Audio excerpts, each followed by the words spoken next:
আসসালামু আলাইকুম প্রিয় দর্শক, সবাই কেমন আছেন? আশা করি সবাই ভালো আছেন আল্লাহর রহমতে। তো আজকে আপনাদের সামনে নিয়ে আসলাম পুঁই শাক ভাজি। আজকে আমি পুঁই শাক ভাজি কীভাবে করব তো সম্পূর্ণ রেসিপিটি দেখাচ্ছি। তো দেখেন কড়াইয়ের মধ্যে পুঁই শাক দিয়ে দিয়েছি।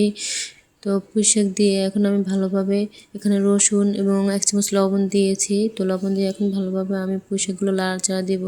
নাড়াচাড়া দিয়ে একদম ভালোভাবে পুঁই শাক এবং আলু ভালোভাবে এটাকে একদম ভালোভাবে মিশিয়ে ভালো করে সিদ্ধ করে নেব। তো দেখেন আগে পুঁই শাকগুলো ভালোভাবে নাড়াচাড়া দিয়ে একটু পুঁই শাকগুলো কমিয়ে নিচ্ছি। তো এখন আমি এখানে দিয়ে দেব আলু কুচি। তো আমি ভালোভাবে আলু কুচি করে রেখেছিলাম আগে থেকে, তো আলু কুচি দিয়ে দিচ্ছি। তো আলু কুচি দিয়ে এখন আমি আরও 2 মিনিট নাড়াচাড়া দিয়ে আরও ভালোভাবে সিদ্ধ করে নেব পুঁই শাকগুলো। তো পুঁই শাক যারা যারা ভাজি করতে জানেন না তারা ঠিক এইভাবে ভাজি করে খেয়ে দেখবেন, খুবই মজা লাগে পুঁই শাক ভাজি। শুধু রান্না না, ভাজি করে খাওয়া যায় পুঁই শাক। তো দেখেন আমি একদম তেল পেঁয়াজ দিয়ে একদম একবারে বসিয়ে দিয়েছিলাম। তো আমার পুঁই শাক ভাজি হয়ে গেছে। তো আমি পুঁই শাকের সাথে আরও একটি রেসিপি নিয়ে আসলাম।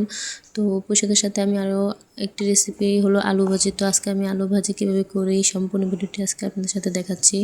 তো আলুগুলো খুব ভালোভাবে ছুরি দিয়ে টুকরো টুকরো করে পিস পিস করে একদম কুচি কুচি করে নিলাম।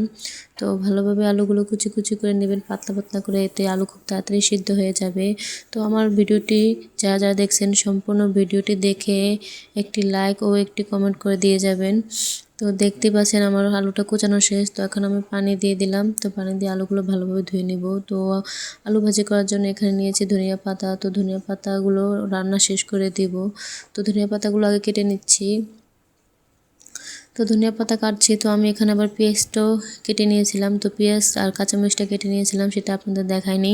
তো দেখেন এখন আমি পেঁয়াজটাকে ভালোভাবে কেটে আগে রেখেছি। তো এখন ধনিয়া পাতাটাকে ভালোভাবে কেটে নিচ্ছি। তো আমার কাটাকাটি শেষ। তো এখন আমি কড়াইয়ের মধ্যে তেল দিয়ে কড়াইটা গরম করে এখানে পেঁয়াজ কুচি দিয়ে দিলাম।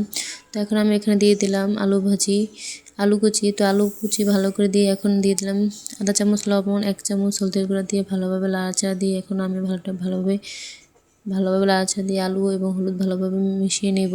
তো এখন আমি ঢাকনা দিয়ে 5 মিনিটের জন্য ঢেকে দিব। ঢেকে দিয়েছি। দেখেন আমার আলুটা হয়ে গেছে। এখন আমি ধনিয়া পাতা দিয়ে ভালোভাবে নাড়াচাড়া দিচ্ছি। তো আমার নাড়াচাড়া দিয়ে ভালোভাবে আলুর সাথে ধনিয়া পাতাটা মিশিয়ে নেব। তো আমার আলু ভাজিটা দেখুন কতটা পারফেক্টভাবে হয়ে গেছে। তো আলু ভাজি করতে বেশি সময় লাগে না, অনেক অল্প সময়ের মধ্যে আলু ভাজি করা যায়। তো এই যে দেখতে পাচ্ছেন বস্তার মধ্যে একটা রেশন। তো এই বস্তার মধ্যে এখানে এই সবগুলো চাউল, ডাল এবং চিনি, লবণ সব কিছু ছিল। তো দেখেন কি কি জিনিস এই বস্তার মধ্যে আসলো। তো আমার স্বামী প্রতি মাসে এরকম রেশন পায়। তো সেই রেশনটা আপনাদের সাথে শেয়ার করতে মনে থাকে না, তো আজকে ভাবলাম আপনাদের সাথে শেয়ার করি। এই রেশনে দিয়েছে 2 প্যাকেট আটা, 4 প্যাকেট চিনি এবং 2 প্যাকেট ডাল এবং দেখেন 2 বোতল তেল, আর দিয়েছে